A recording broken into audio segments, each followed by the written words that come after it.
Okay, at yun nga. Paano nga ba magtanim ng pennywort? So, kuha muna tayo ng pennywort. Yan, pili tayo dito. Ang tinabi ko lang. Yan, pagkatapos, handa natin yung mga itatanim natin. Yan, pilian natin para kahit parang wala na siyang chance, pwede pa rin. Kuha tayo ng lupa. Ordinaryong lupa lang ginamit ko dito, guys. Yan, punuin lang natin tong langganita na maliit. Tapos, after nito, sidsidin natin. Pag nasidsid natin, lagyan natin ng tubig. So, heto na nga siya. Kaya lang natin siya rito ng isang gabi. Kinabukasan, ito na siya. O, diba? Clear na. So, yung pinili nating halaman, tatanim natin yan. Putul-putulan lang natin.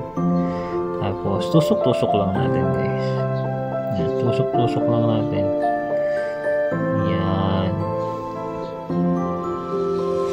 So, after natin itusok-tusok yan, nakikita nyo yung resulta nito sa dulo.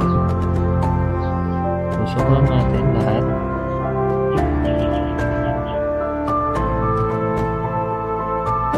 Diba? Dali lang magtanim ng pennywort.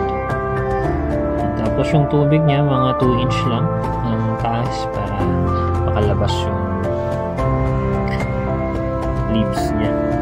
Yan, yung umbrella niya.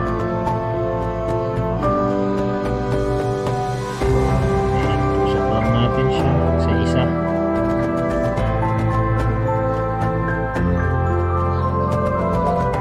Kasamang duckweeds pa, no?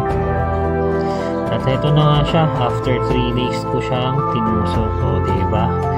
Dumami na nga siya. Napakaganda pa nila. So habang tumatagal, dumadami yan, trim-trim lang natin.